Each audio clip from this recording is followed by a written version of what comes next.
베드로 전서는 흩어진 나그네 택함받은 자들에게 주신 편지입니다. 1, 2절은 서언이고 3절부터 본론이 시작됩니다. 우리 주 예수 그리스도의 아버지 하나님을 찬송하리로다. 원어로 보면 첫 마디가 찬송하리로다. 그 다음에 목적어가 나오죠. 그의 많으신 긍휼대로 예수 그리스도를 죽은 자 가운데서 부활하게 하심으로 말미암아, 부활이라는 키워드. 그 다음에 우리를 거듭나게 하사, 무슨 소망? 산소망, 살아있는 소망이 있게 하셨습니다. 원어로 보면 찬송하리로다라는 말이 처음 터져 나오는 게요, 어떤 느낌인가 하면 본론을 시작하자마자, 인사를 간단하게 하고 편지를 시작하자마자 찬송하리로라는 말이 터져 나오는 게 마치 꽉 막혔던 파이프를 여니까 막 물이 콸콸 쏟아져 나오는, 그렇게 찬송이 뿜어 나오는 느낌이에요. 여러분, 베드로 전서 이 편지 본론의 첫 마디가 찬송하리로다. 그리고 그 찬송의 이유는 부활에 있습니다. 여러분 기억하십니까? 부활, 우리는 노래합니다. 베드로는 그리스도의 부활을 직접 목격한 사람입니다. 그 소망이 그 삶에 살아있는 산 소망이 되어서 지금까지 그 삶을 이끌고 오는 추동력이 된 거예요. 그래서 부활은요, 과거의 사건이 아닙니다. 옛날의 기억만이 아닙니다. 오늘 살아있는, 살아서 역사하는 생명의 능력인 줄 믿습니다. 그래서 기독교 신앙은 노력 이전에 노래라 했습니다. 노력하는 게 필요 없다는 말이 아니고요, 우리가 뭔가 노력할 게 있으면 그 노력할 수 있는 힘이 있어야 될 거 아닙니까? 의지가 있어야 될 거 아닙니까? 기쁨이 있어야 계속할 거 아닙니까? 그 기쁨에 대한 이야기입니다. 8절 말씀 함께 읽습니다. 예수를 너희가 보지 못하였으나 사랑하는도다. 이제도 보지 못하나 믿고 말할 수 없는 영광스러운 즐거움으로 기뻐하니. 아멘. 보지 못했습니다마는 사랑하고 믿는다. 그뿐 아니라 말할 수 없는 영광스러운 즐거움으로 기뻐하는 이 생생한 기쁨이 산소망 안에 있다라고 하는 거죠. 이런 부활하신 예수님께서 도마에게 말씀하셨습니다. 너는 보는 거로 믿느냐? 보지 못하고 믿는 자는 복이 있도다. 할렐루야. 우리 모두 그 복 받은 사람임을 믿습니다. 그리고 그 믿음 안에 기쁨이 있는 거예요. 이 기쁨은 우리가 구원받은 백성이라는 증거입니다. 왜 기쁩니까? 슬픈 일, 우리 인생의 힘든 일, 마음 아픈 일이 하나도 없어서가 아니고요, 그것을 넘어서는 기쁨이 있다는 거죠. 6절 함께 읽습니다. 그러므로 너희가 이제 여러 가지 시험으로 말미암아 잠깐 근심하게 되지 않을 수 없으나 오히려 크게 기뻐하는도다. 여러 가지 시험, 한두 개 아픔이 아니에요. 굉장히 많은 시험이 있는데 근심하게 되는데, 잠깐 근심하게 된다. 여러분 본래요, 근심이라는 건요, 잠깐이 없습니다. 경험해 보셨습니까? 아프면요, 몸이 아프면요, 하룻밤 지내기가 얼마나 힘들고 깁니까? 그런데 초대의 교회의 고난은 몇십 년, 몇백 년 지속되었습니다. 지나고 보면 잠깐이라 할 수 있을까요? 그래도 긴 기간인데, 여러분 그 고난의 한가운데 있는 사람이 잠깐이라고 말할 수 있는 이 힘이 어디에서 올까요? 말할 수 없는 영광스러운 즐거움으로 기뻐합니다. 이 말은요, 무엇보다 함께하는 예배의 경험입니다.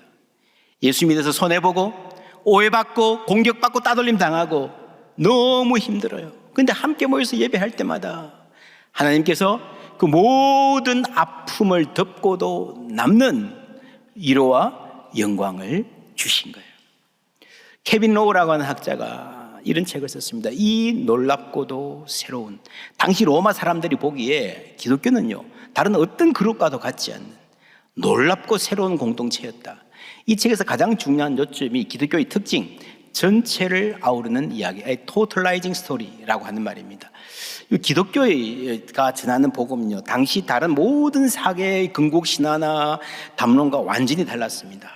천지 창조부터 종말까지 시간적으로 역사 전체에 대한 해석이고, 또한 그 범위에 있어서 국가와 개인, 사회와 심리와 인간의 문화, 운명, 그 모두를 해석하는 능력이 그 가운데 있었다는 거죠. 성경의 이야기는 세상의 한 부분에 대한 이야기가 아니다. 그것은 세상 전체에 대한 이야기다. 만약 그리스도교가 참되다면 그것은 우리가 읽는 신문, 우리가 공부하는 과학, 우리가 경험하는 고통과 기쁨 모두를 설명할 수 있어야 한다.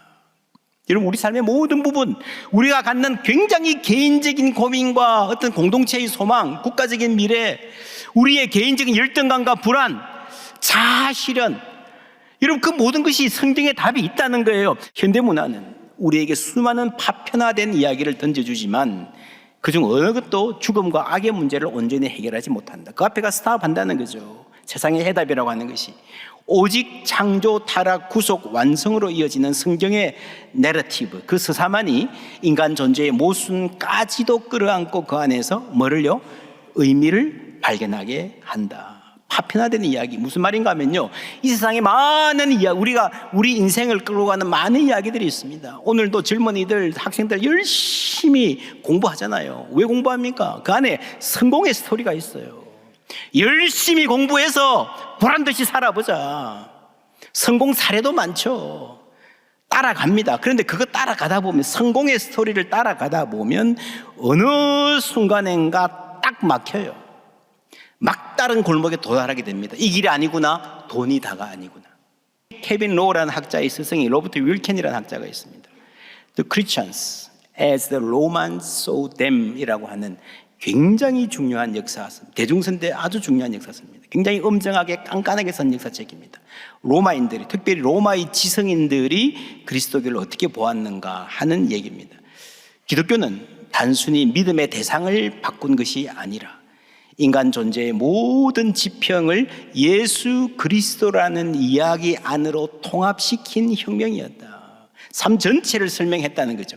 그래서 믿음의 결국 곧 영혼의 구원을 받음이라 오늘 말씀에 나왔는데, 이게 영혼만이 아니라 인간의 모든 삶을 구원했다는 말이에요. 여러분, 그리스도의 복음은요, 우리 예배는요, 감정적인 위로만 주는 게 아닙니다. 삶 전체를 바꾸는 하나님의 주권, 만물을 회복시키시는 하나님의 주권에 속한 이야기입니다. 그래서 예수를 믿으면 여러분, 삶의 모든 영역이 하나님 다스림 가운데 바뀔 수밖에 없습니다. 이것이 바로 하나님의 큰 이야기, 역사 전체를 이끌어가는 하나님의 이 토탈라이징 스토리 안에서 내가 어디 있는가를 알게 되는 거죠. 그래서 이제 여러 가지 시험으로 말미암아 잠깐 근심하게 되지 않을 수 없으나, 잠깐이라는 말을 할 수 있는 거예요. 베드로전서 5장 10절에도 같은 말이 나옵니다. 함께 읽습니다. 모든 은혜의 하나님 곧 그리스도 안에서 너희를 부르사 자기의 영원한 영광에 들어가게 하시니가 잠깐 고난을 당한 너희를 친히 온전하게 하시며 굳건하게 하시며 강하게 하시며 터를 견고하게 하시리라. 영원한 영광을 알기 때문에 지금 이 고난이 잠깐이라고 알 수 있는 겁니다. 이런 찬송 있죠? 크신 계획 다 알 수도 없고 작은 고난에 지쳐도. 여러분, 이 고난이 그냥 작은 게 아니에요. 나를 지치게 하는 버거운 고난이에요. 그럼에도 불구하고 하나님의 크신 계획이 우리 시야에 들어올 때요, 이거를 작은 고난이라 말할 수 있는 겁니다. 여러분, 내가 당하는 고난을 작은 고난이라고 말하는 순간 이미 해결은 시작된 줄 믿습니다. 우리 주 예수 그리스도의 아버지 하나님을 찬송하리로다 라고 나오는, 그 다음에 부활이 나오죠. 우리를 거듭나게 하사 뭐가 있게 하시며 산 소망이 있게 하시며, 그 밑에 보면은 유업을 뭐라고요? 있게 하시니. 이 있게는 시옷이 하나죠. 다르죠. 산 소망이 있다. 그리고 그 소망을, 유업을 이어가는 거예요. 지금 베드로가 우리 공동체 가는 일이 바로 이 일입니다. 어떤 유업인가 하면요, 하나님이 주신 유업인데 그것은 썩지 않고 더럽지 않고 쇠하지 아니하는, 세상의 모든 유업은, 세상의 모든 유산은 썩거나 더럽혀지거나 쇠하게 되어집니다. 곧 너희를 위하여 하늘에 간직하신 것이라. 이 말은요, 하늘에 어떤 공간, 스위스의 은행처럼 어떤 그런 공간을 말하는 게 아니고요, 이 세상의 모든 부침과 세상에 어떤 일이 일어나도 변하지 않는 가치를 가진 유업이라는 말입니다. 여러분, 만약에 돈이 많아요, 자식에게 물려주고 싶어요. 어떻게 물려주겠습니까? 주식, 코인 왔다 갔다 하잖아요. 부동산, 불패, 진짜 불패입니까? 아니죠. 영원하지 않습니다. 7절 말씀, 너희 믿음의 확실함은 불로 연단하여도 없어질 무보다 금보다 귀하여. 여러분, 금이라고 하는 것도요, 세상의 모든 재물이라 하는 것도요, 어느 단계에서 아무 소용이 없어지는 때가 온다라고 하는 것입니다. 그때도 살아있는 건 뭡니까? 우리를 거듭나게 하사 뭐가 있게 하시며 산 소망, 영원한 소망이 있게 하셨습니다. 그래서 우리의 사명이 그 유업을 있게 하시는 거예요. 이어가게 하시는 거예요. 이것은 구약에서도 시작해서 아브라함 때부터 시작해서 약속하신 그 구원이 하나님이 우리에게 주시고 싶은 그 칭찬과 영광과 존귀, 그 엄청난 유산이, 그 평안이 지금 우리 이방인들에게, 그리스도인들에게 주어졌다는 말을 하고 있는 거예요. 10절에 보면요, 이 구원에 대하여는 너희에게 임할 은혜를 예언하던 선지자들이 어떻게 했다고요? 연구하고 부지런히 살펴서 자기 속에 계신 그리스도의 영이 그 받으실 고난과 후에 받으실 영광, 지금은 고난이지만 후에 영광이 온다는 거죠. 구약의 선지자들이 예언한 것이 그 안에 그리스도의 영이 계셨다는 거죠. 예수님을 예언한 겁니다. 이사야든 예레미야든 전부 다 궁극적으로 예수님을 예언한 거예요. 누구를, 또는 어떠한 때를 지시하시는지 상고하니라. 여러분, 상고했다. 선지자들이 연구하고 부지런히 살폈다. 대단히 중요한 이야기입니다. 많은 사람들이요, 선지자, 예언 그러면요, 뭔가 즉흥적이고 감정적인, 뭔가 신비하게 들리는 엑스터시, 황홀경 속에서 자신도 잘 모르는 이야기를 하는, 이 비합리적인데 그래도 뭔가 있어 보이는, 신비하게 들리는 그런 이야기를 많이 이야기하죠. 그래서 오늘날도 예언의 은사 쫓아다니는 사람들 많습니다. 그래서 성경에 보니까 선지자들이 예언할 때에 연구하고 부지런히 살폈다고 그랬습니다. 하나님의 말씀이 그 기초였고요, 열심히 연구했다라는 말입니다. 로마서 12장에 이는 너희가 드릴 영적 예배니라. 로기코스, 로기케 라트레이아. 이런 합리적인 예배, 라지클이란 말이에요. 라지클. 그래서 오직 마음을 새롭게 함으로 변화를 받아 하나님의 선하시고 기뻐하시고 온전한 뜻이 무엇인지 뭐 하도록 하라? 분별하도록 하라. 분별하라. 어떻게 할까요? 어디 땅 살까요? 뭘 투자할까요? 어디 가서 무당 같은 사람한테 묻지 말고 스스로 어떻게 살아야 될지 분별하라는 거예요. 여러분, 이것이 오늘 기독교의 가장 큰 아픔입니다. 이 하나님의 뜻을 분별할 수 있는 능력을 잃어버렸습니다. 지금 세계의 이 엄청난 폭력적인 전쟁이 끊이지 않는 첫 번째 이유는요, 기독교 국가라는 미국이 잔인한 전쟁에 앞장서는 이유는요, 가장 큰 책임이 교회에 있습니다. 기독교인들이 분별력을 잃어버렸기 때문입니다. 그리스도교는 처음부터 지성을 깨우고 훈련시키는 운동이었습니다. 여러분, 이 베드로전서 읽어보세요. 이게 만만한 성경이 아닙니다. 바울 서신 로마서 읽어보세요. 어렵다 그러시잖아요. 옛날에도 그랬습니다. 모여서 로마서를 앞에서 읽고 듣는 것이 예배였어요. 여러분, 그러니까 무슨 만담 듣듯이, 드라마 보듯이 가만히 앉아서 그냥 들으면 이해되는 게 아니라요, 신경을 써야 됩니다. 지력을 동원해서 들어야 돼요. 논리를 이해하려고 노력을 해야 됩니다. 그래서 여러분, 이런 내용을 듣는 것 자체가 고도의 지적인 훈련이었고, 그래서 기독교인들은 처음부터 지적인 공동체를 만들어 갔던 것입니다. 한국인들, 여성들에게 교회, 여러분, 한국 여성들에게 처음 글을 가르친 사람들이 교회였어요. 교회. 지금은 부흥회라는 말이 우리가 익숙하지만 한국교회 초기에는요, 사경회, 그랬습니다. 사경회. 일정 기간 성경을 집중적으로 가르치고 배우는 개신교의 특별 집회, 한국 초기교회 성장의 원동력이었으며, 붕회와 달리 체험적 은사보다는 말씀 강해를 통해 신앙을 강화하고 삶의 변화를 목표로 하는 성경 중심의 공부 모임, 이 한국 교회 초기에 가장 중요한 성장의 동력이었습니다. 부흥회 하면 안 된다는 말이 아니고 필요해요. 때로는 강력한 말씀 선포와 도전이 필요합니다. 그러나 지금 한국 교회는 너무 한쪽으로 치우쳤어요. 그냥 쉽고 달콤한 설교를 좋아하지, 지력을 동원해서 말씀을 이해하려는 노력을 하지 않아요. 치즈케이크, 두쫑크, 디저트만 좋아하는 아이처럼요. 조금만 어려워도 그냥 고개를 돌려버려요. 그러다 그러다 보니까 유행하는 설교자가 뭐 목사인지 개그맨인지. 여러분, 지금 교인들이 성경을 잘 모릅니다. 평생을 교회 섬기고 직분 은퇴했는데 의외로 성경 기본 지식도 없는 분들 많아요. 옛날에는요, 그래도 장로 임직하면요, 성경 시험도 봤습니다.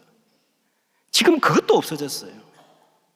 여러분, 구약에서 신약으로 유대인들의 신앙이 지금 세계의 신앙이 되어서 이어가고 있잖아요. 지금 이 베드로 전서도요, 본도, 갈라디아, 갑바다기아, 아시아, 비두니아 지도를 놓고 보면요, 작년에 우리 바울 선교지 갔다 오신 분들 아실 거예요. 굉장히 넓은 지역입니다. 지금도 버스 타고 다니기 힘든데 당시에 걸어 다니면서 여러분, 이 넓은 지역이 하나로 묶여져 있고 같은 편지를 받는 네트워크가 된다는 것은요, 정말 이어지고 있다는 사실은 정말 놀라운 일입니다. 무엇이 이런 열심과 사랑을 가능하게 했는가? 여러분, 이 갈릴리 시골에서 발언한 복음이 지금 한국까지도 와서 우리가 그 유업을 이어가게 하시는 것도요, 얼마나 놀랍고 위대한 일입니까?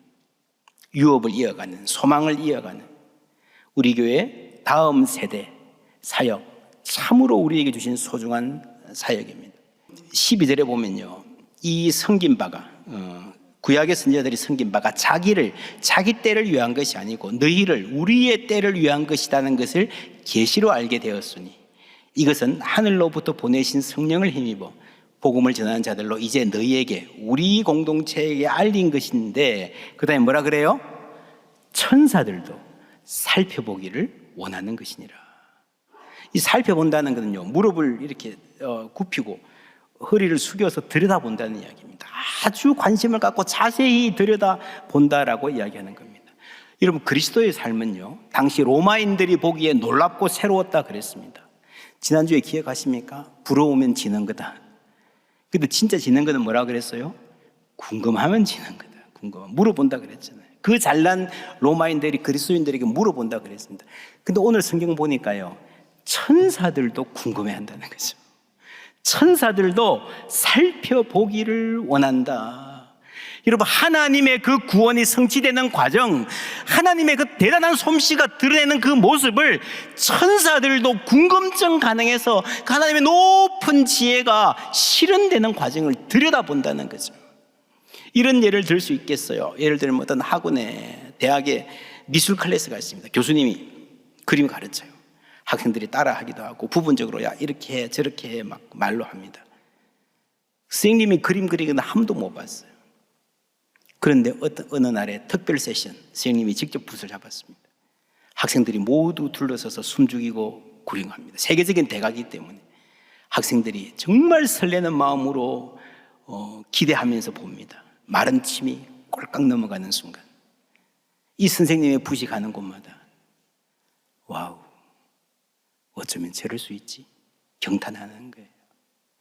하나님의 붓이 가면서요, 그리스도의 십자가와 부활로 이어질 때에, 그리고 그 다음에 여러분, 십자가와 부활로 그 하나님의 아름다운 구원, 역설적인 구원, 패배 같지만 승리가 된 구원을 이루어가는 그 경이로운 역사와 그 다음에 계속해서 그 유업이 이어지는 과정, 유대인에서 이방인으로, 여러분 또 그 복음이 유럽과 미주와 아시아, 아프리카로 전해지는, 최근에 여러분 아프리카 지역에 얼마나 놀라운 부흥이 있는지 모릅니다. 한국이란 나라가 140년 전만 해도 아무것도 없었어요. 근데 이 복음의 불모지에 골목골목에 교회가 세워질 줄 여러분 누가 알았겠습니까? 하나님의 솜씨인 줄 믿습니다. 그래서 베드로 전서에서 천사들이 살펴보기 원한다는 것은요, 예수님의 십자가와 부활, 그 과거의 사건만이 아니라 그 부활의 복음이 살아있는 소망에 대해서 지금도 계속 세워져 가는 믿음의 공동체를 말하는 것입니다. 부활의 복음이 전해지고 삶이 바뀌고 모여서 예배할 때마다 성령 충만합니다. 그들은 핍박받았습니다. 가정에서, 직장에서. 어떤 부인들은 예수 믿는다고 남편한테 구박받고 얻어맞고 왔을지도 몰라요. 예수 믿고 나서 사업에 손해보기도 하고요, 매출이 반토막 나고요, 비난과 오해가 쏟아지고요, 직장에서도 예수 이름 때문에 쫓겨날 위기를 겪고요. 고달파요. 수많은 여러 가지 고난을 당해요. 그런데도 괜찮다 그래요. 오히려 말할 수 없는 영광스러운 즐거움으로 기뻐해요. 할렐루야. 그리고요, 서로를 존중하고 약한 이들을 귀하게 여기고 돌보고 사랑하며 살아요. 아름다운 모습을 보여줘요. 얼마나 놀랍습니까? 이 삭막하고 메마른 살벌한 경쟁 사회 가운데에 저런 공동체가 있다니 사람들이 놀라는 거예요. 오늘 장애인 주일인데 여러분, 세계 장애인 인권의 역사 역시 기독교의 역사입니다. 약한 자를 소중히 여기는 예수를 따른 역사가 오늘 그래도 이만큼 장애인들을 소중히 여기는 사회를 만들었습니다. 개인적인 변화도 그렇습니다.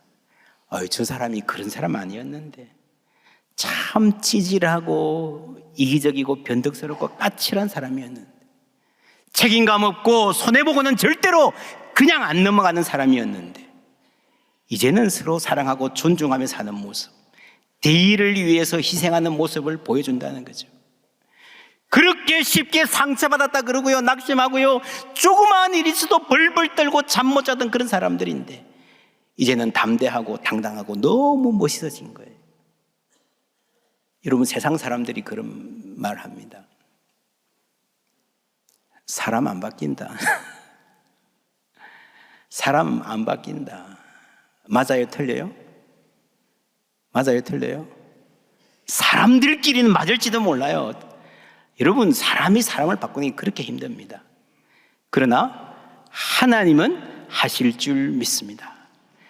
가장 강력한 증거는요, 이 편지를 쓰고 있는 베드로 자신입니다. 얼마나 시시한 사람이었습니까? 큰 소리 치다가 얼마나 쉽게 무너졌습니까? 나서기는 잘하지만 뒷감당 못하는 사람, 때로 열정을 내뿜어요. 나만 믿으세요, 나만 믿고 따라오세요. 그런데 그 도망은 먼저가 책임은 못 지는 사람이에요. 저지르고 후회하고 또 저지르는 사람. 근데 바로 그 베드로가 지금 얼마나 멋지고 견고하고 겸손한 사람이 되어 있는지. 할렐루야. 천사들이 저 베드로 하나만 봐도 야, 하나님 대단하시다. 그리고 이 베드로가 세계를 다니면서 목숨을 아끼지 아니하고 복음을 증거하잖아요. 지금 그 필치로 편지를 써서 믿음의 공동체를 세우고 있잖아요. 하나님의 유업을 이어가고 있잖아요. 천사도 흠모하겠네. 할렐루야. 천사가 보니까 베드로가 너무너무 부드러운 거예요. 천사가 보니까 포항제일교회 성도들이 너무너무 부러운 거예요. 할렐루야. 하나님의 큰 이야기, 그 구원의 역사를 우리가 알 때요, 우리가 고난 당해도 아픔 당해도 그게 잠깐이라는 것을 우리가 알 수 있는 거예요. 하나님이 큰 그림을 그려가시는데 그걸 신뢰하지 못하면요, 우리는요, 하나님이 하시는 일이 이해 안 될 때가 있습니다. 여기서 그림을 이렇게 그려야 되는데 내 인생 이렇게 가야 되는데 선을 이렇게 꺼셔야 되는데 막 하나님 손 붙잡고 막 그냥 수정해주고 싶어. 하나님 그거 아니에요. 제 인생 왜 이렇게 몰아가세요? 그러다가 하나님의 큰 그림을 알고 그것이 시야에 들어오면 이해가 되기 시작하는 거예요. 말할 수 없는 영광을 알게 되는 줄 믿습니다. 주 내게 부탁하신 일 천사도 흠모하겠네. 그 영광 알고 살아가는 우리 되기를 주님의 이름으로 축원합니다. 이 찬송 시작이 뭔지 아십니까? 우리가 지금은 나그네 되어도. 베드로전서 바로 이 말씀입니다.